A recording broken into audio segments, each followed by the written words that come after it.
Hello everyone, my name is Graham Dudgeon and I am Principal Product Manager for Electrical Technology at MathWorks. In this presentation, I would like to share some information on modeling and simulation of electric ship architectures for both desktop and real-time simulation. Throughout my presentation, I will use a worked example of a two-zone medium voltage DC shipboard power system. I would like to acknowledge that the models described in this presentation are based on information provided by the Electric Ship Research and Development Consortium. You can go to the link shown here for more information. While system architecture and physical parameters have been honored as closely as possible in the models that I have developed, differences in the implementation of certain components and control algorithms is to be expected.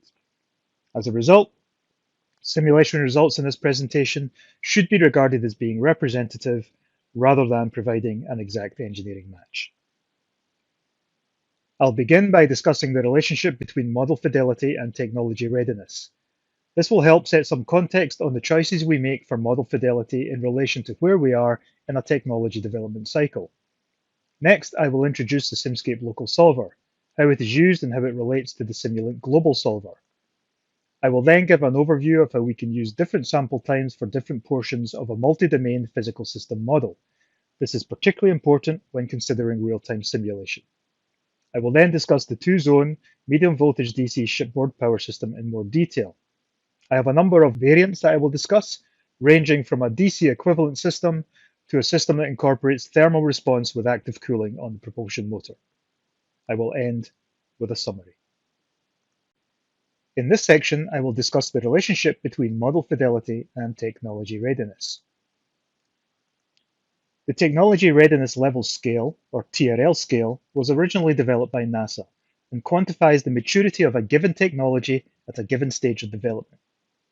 TRL1 is your eureka moment where you have the initial idea and begin conducting basic research. And TRL9 is where you have proven in-service technology. The TRL scale is open to some interpretation. In other words, one person's TRL5 may be another person's TRL6, but the scale does consistently follow key development attributes that you can see on the left here. Assigning technology attributes to specific TRL numbers is typically done by the engineering teams working on the technology. If we first think in terms of model fidelity for desktop simulation, then we typically see different levels of model fidelity coming in at different technology readiness levels. As you begin basic research, you will have models that are low fidelity. For example, you may have models that have basic functionality in that they convey some high-level system information, such as power flows and component sizing, but which are technology agnostic, meaning the models do not capture specific technology characteristics. As your technology matures, then simulation models that capture more specific technology attributes will be created. For example, you may incorporate models of actual technology types, such as permanent magnet synchronous machines with field-oriented control. But at the medium fidelity stage, you may still not have vendor-specific information on physical components and control components. A high-fidelity simulation model would have vendor-specific architectures, including specific parameterization of physical components and control system architectures. The model could also include detailed power electronics, thermal and cooling systems, and communication protocols. Notice that all fidelity levels can track up to TRL9. The reason for this is as your technology matures, you can develop models with different levels of detail that not only supports implementation of your technology, but can also be used for coaching technicians, as an operator training simulator, or as a digital twin. Each of these applications require different levels of model detail. The other view we can take is to explore desktop simulation, real-time testing, and production implementation as a function of technology readiness. When we look at this view, initial de-risking and feasibility assessment is typically explored on the desktop before moving to a real-time testing environment where hardware in the loop and rapid control prototyping is conducted to further de-risk control algorithms and physical architectures. The production stage is where algorithms are deployed on actual production hardware, and this is where automatic code generation, which deploys straight to target, can offer significant benefits in verification and validation as you near full system deployment. In this presentation, I will consider only TRL 1 to 4, with only a slight encroachment on TRL 4 as I consider deploying a physical system model on a real-time platform without any hardware interfacing. I should note that this is my own interpretation of TRL mapping and is for illustrative purposes only. Let's now look at a representative example of an electromechanical drive and consider how modeling attributes relate to technology readiness. I should note here that this is an illustrative example based on my own judgment and should not be regarded as a rigorous mapping, but it will provide some context of how modeling detail can evolve as technology readiness evolves. We begin with an ideal electromechanical drive. This is our lowest level of fidelity, where the relationship between voltage and speed and current and torque is defined by a constant of proportionality. With this model, we set a DC voltage level using an average value converter with a duty cycle input. The duty cycle relates to a specific voltage and hence a specific speed, and so we need no feedback control systems for speed control. With this model, we can set a larger time step to achieve a fast simulation, but we only gain high-level information on voltage and current and have no specific technology characteristics. We can therefore regard this model as TRL1. Next, we can include a more detailed motor, in this case a linear permanent magnet synchronous machine. We include an average value converter, which converts duty cycles directly to voltage waveforms. And so we have not yet introduced power electronic switching. We can now incorporate a more detailed feedback control system, in this case a field-oriented controller for speed control. And we can perform rapid design iterations. As we have introduced a technology type and have built out a more representative control system, we can regard this model as TRL2. Next, we can introduce a switched linear converter with full power electronic switching. With this model, we introduce specific PWM switching algorithms and verify that the feedback control system will operate effectively in the presence of switching. We can also take an initial look at the impact of switching harmonics on voltage and current. As we are performing de-risking of the control algorithm and introducing more technology-specific behavior, we can regard this model as TRL3. While this example was fairly basic, I hope it conveyed some of the model fidelity considerations as technology readiness evolves. In this section, I will explain the relationship between the Simscape local solver and the Simulink global solver, and how these settings affect simulation performance and accuracy. By selecting local solver on the Simscape solver configuration block, the Simscape network will be simulated using a fixed-step solver, and the Simscape network is presented to Simulink as a discrete system. If local solver is deselected, then the Simscape model is simulated using the global Simulink solver. In a moment, I will show an illustrative example to clarify these points. There are three local solver types: backward Euler, trapezoidal rule, and partitioning. Partitioning solver converts the entire system of equations for the Simscape network into several smaller sets of switched linear equations that are connected through nonlinear functions.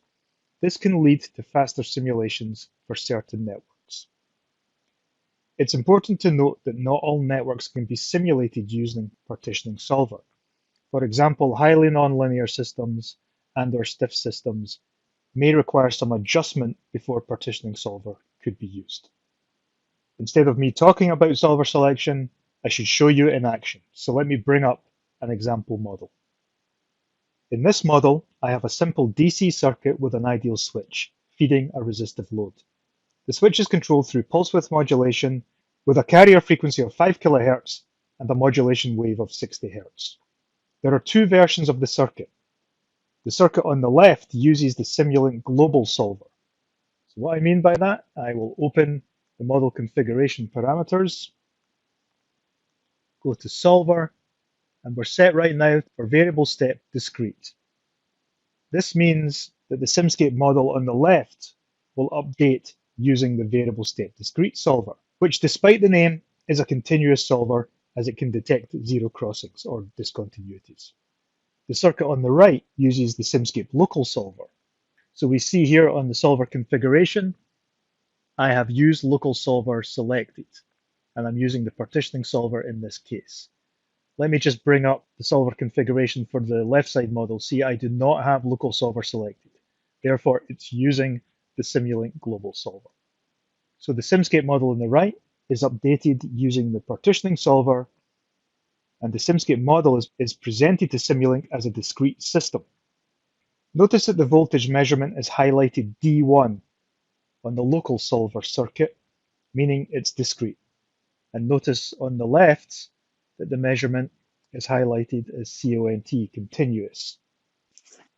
Finally, notice that both PWM generators use the Simulink global solver, as they are Simulink models. And you can see that the PWM signals are labeled as FIM. This means fixed in minor time step, which is a continuous signal. So what does all this mean? We'll first look at the PWM signals. You can see that the global solver accurately captures the pulse width as it's configured to detect zero crossings, meaning it can detect very small pulse widths. Now we'll take a look at the voltage measurements. The yellow trace is the voltage measurement using the local solver, and the blue trace is the voltage measurement using the global solver. Notice that we see differences in the voltage measurements. So let's zoom in a bit.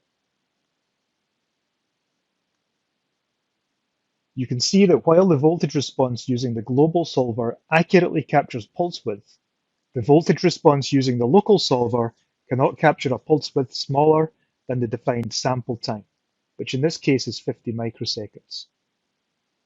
Engineering judgment is needed to determine the trade-off between simulation speed and accuracy for a given local solver setting. As a general rule, you need to set Simscape to local solver in order to deploy to a real-time system such as SpeedGo. In this section, we will explore how to configure a model to use different sample times for different physical network segments.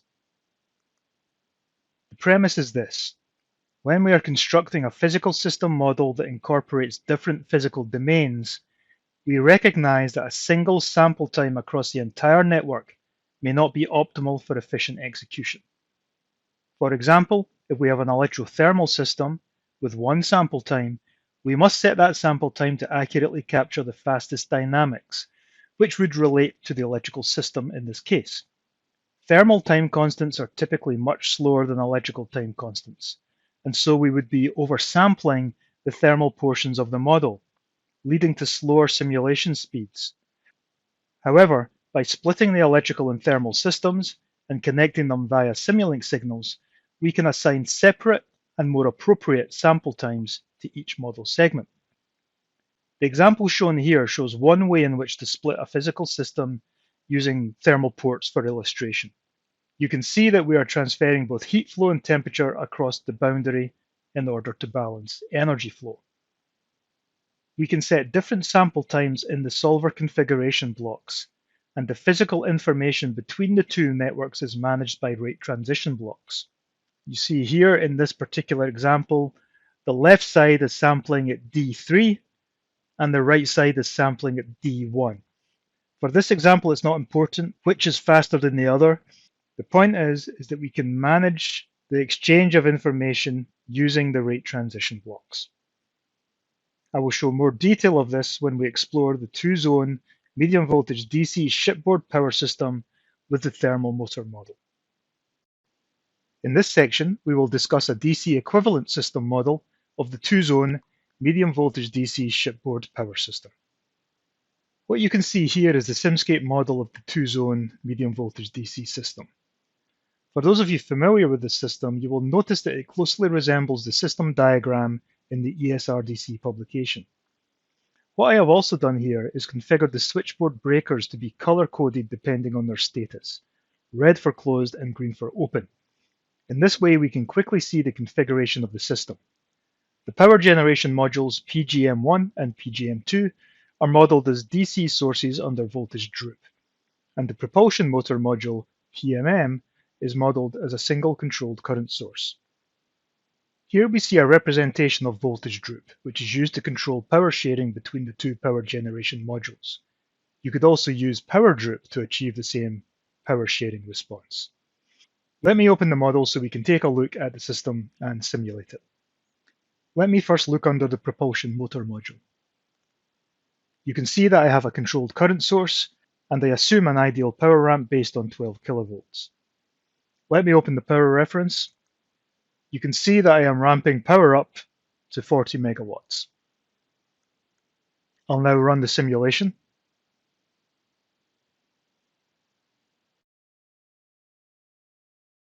The 50-second simulation runs very quickly for two reasons.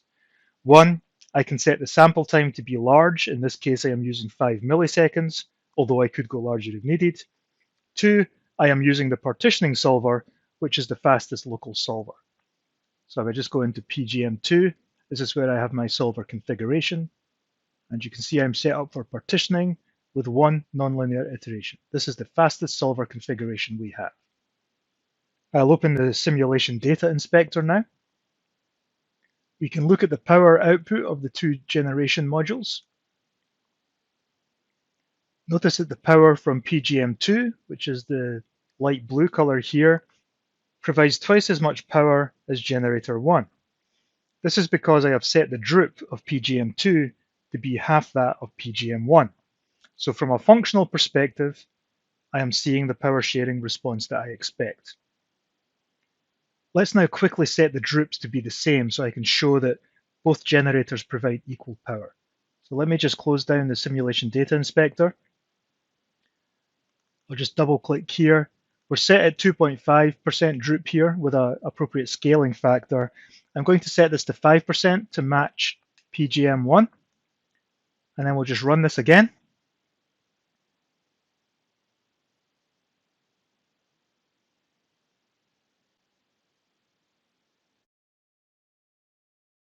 All right, the simulation is done. Let's go back now, and so you can see now that the two powers are overlaid. So functionally, we're seeing the response we expect.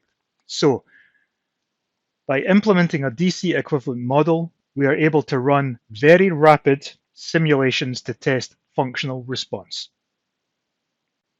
In this section, we will discuss the two-zone medium voltage DC shipboard power system with ideal AC-DC rectification. With this model, we introduce AC generation and control.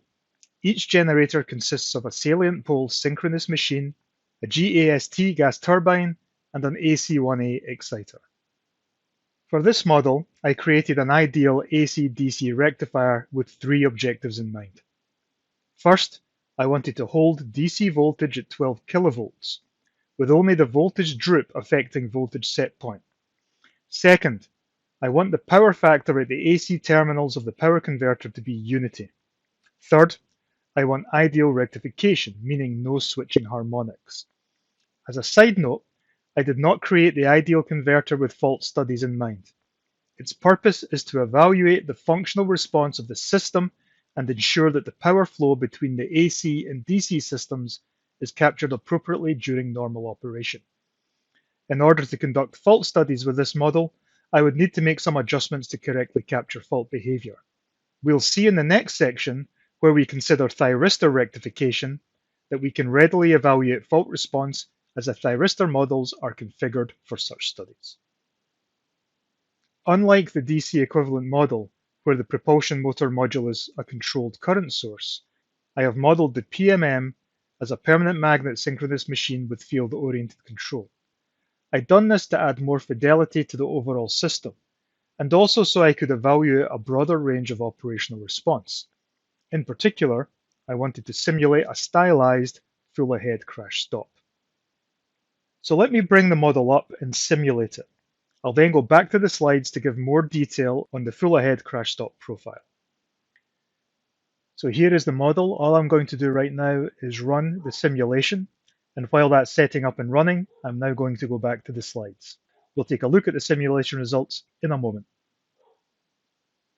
My primary interest in full-ahead crash stop is to evaluate the performance of the drive during quadrant 2 regeneration.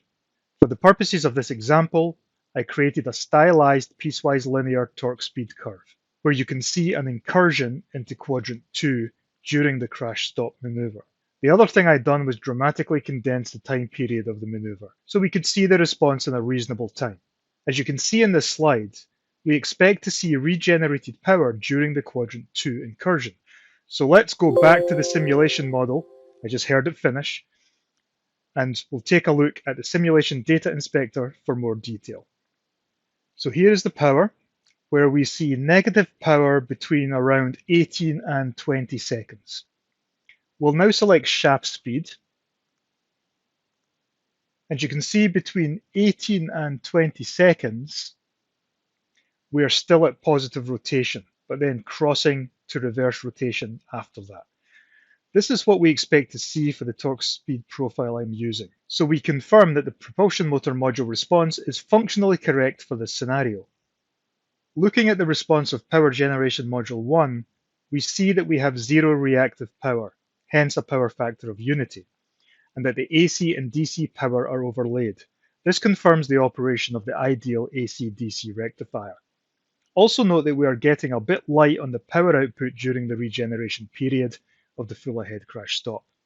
We don't go negative as there is sufficient auxiliary load in the system to absorb the regenerated power, but we would certainly want to explore options for maintaining base load of the generators, perhaps using energy storage systems.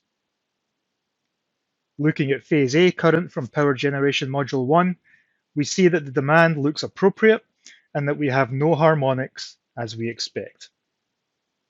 As we have implemented field-oriented control, we can also confirm the duty cycle response.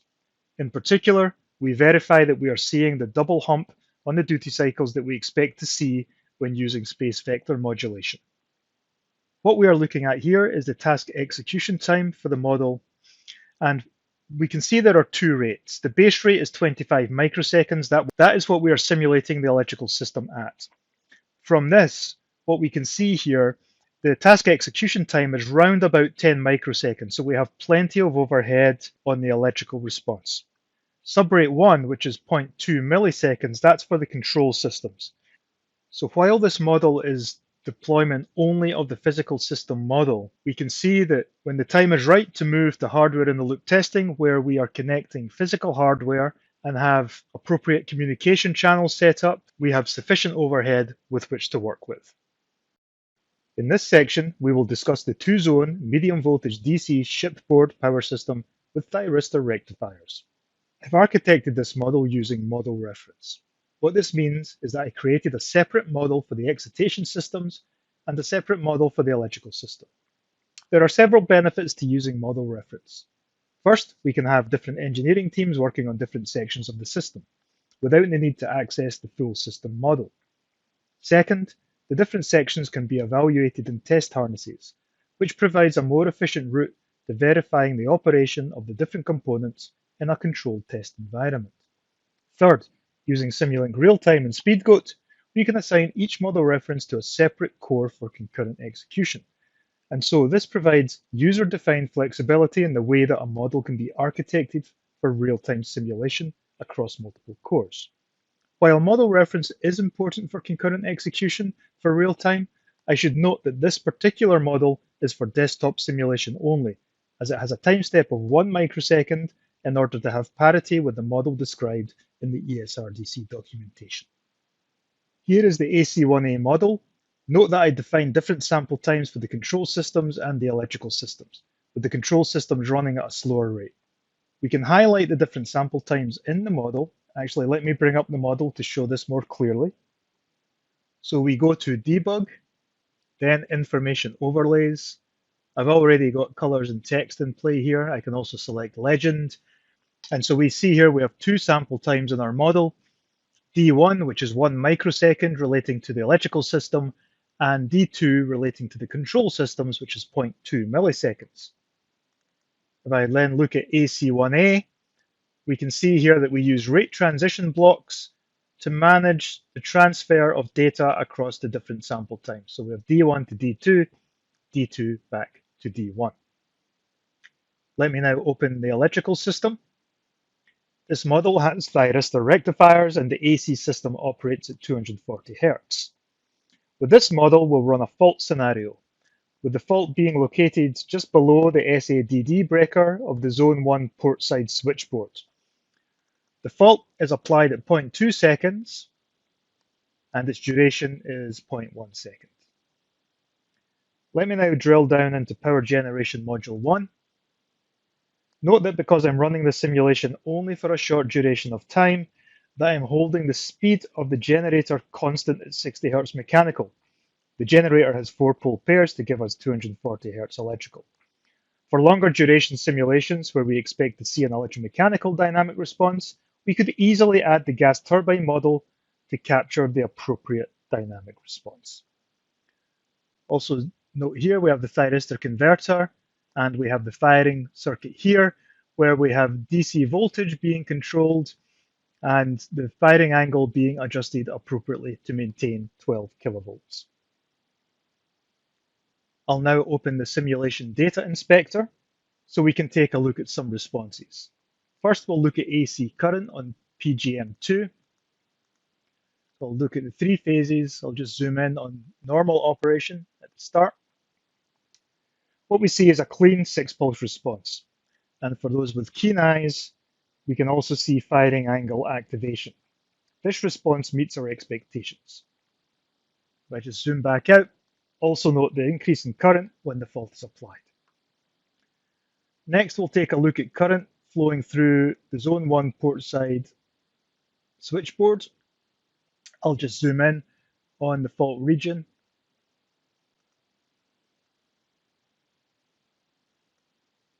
These responses also align with expectation, and you will see similar results to those shown in the ESRDC documentation.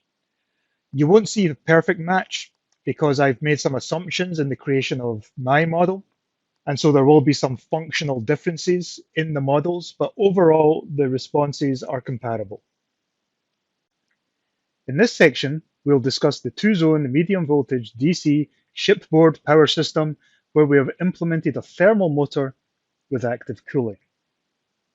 In this example, a thermal circuit and a thermal fluid cooling system is added to the permanent magnet synchronous machine, which is acting as our propulsion motor.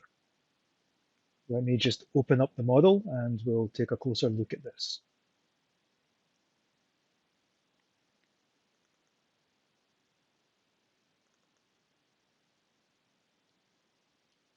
With the PMSM, we are able to expose thermal ports for the stator coils, HA, HB, HC, and the rotor, HR. The thermal circuit, I'll just open that. Thermal circuit includes conduction and convection, and the cooling circuit uses thermal fluid circulating around a simple pipe structure. We have a pump, which we activate if a certain temperature is exceeded. I should note that I've sized this thermal system to show a response in only a few seconds of simulation. In that respect, the parameterization is rather contrived and should not be taken as representative of an actual thermal system for a ship propulsion system.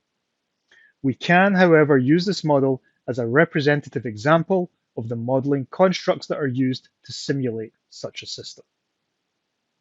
The thermal circuit is connected via Simulink signals. So let me just double click on one of these.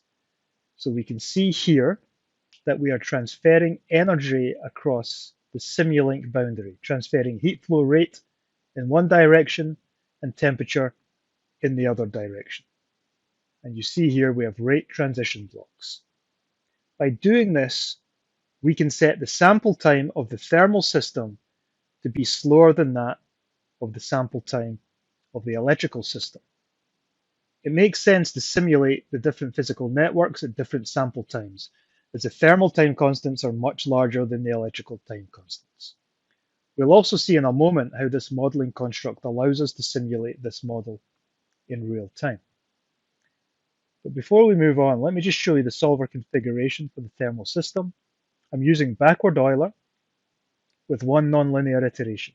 So the thermal equations are a little bit more complex in this case than the electrical equations. So I need to use backward Euler. I can't use partitioning solver. So I expect some computational overhead because of that, but because I'm running at a slower rate, then I shouldn't be compromised by that. I'll show you more details in a moment. So what we see here is the thermal response of the phase A stator coil, with and without thermal cooling. So the red response is without thermal cooling, and green is with thermal cooling. So we trigger the thermal cooling system at about 56 degrees Celsius. As I mentioned earlier, I scaled the system specifically to see thermal response in only a few seconds, and so these responses are illustrative only. What we see here is the task execution time when we run this system using Simulink Realtime and SpeedGo. Note that the thermal system with a sample time of 1 millisecond is running on one core, while the electrical system with a sample time of 25 microseconds is running on another core. There are two things to note here. First, the system runs comfortably in real time by utilizing two cores. Second, we could not have achieved real time if we ran the thermal system at 25 microseconds. Note that the task execution time of the thermal system takes at least 4 of the electrical time steps, and so to achieve real time, it was necessary for us to split the model with 2 different sample times and to use 2 cores. A final point to note is that because the thermal time constants are larger than the electrical time constants, we have not compromised simulation accuracy by using 2 sample times. To summarize, model fidelity is closely related to technology readiness. Low levels of model fidelity can be effectively used to run rapid simulations that give insights on broad operational response and component sizing, while higher levels of fidelity give you specific information on the technology choices you are making. Real-time simulation is enabled by selecting appropriate model fidelity, modeling architectures, and different sample times for different model elements.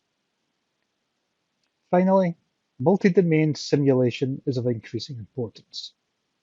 For example, the inclusion of thermal modeling with electrical components from which you can develop active cooling circuits. To download MATLAB scripts and Simulink models related to this presentation, please visit MathWorks File Exchange and search for two-zone MVDC electric ship. Thank you.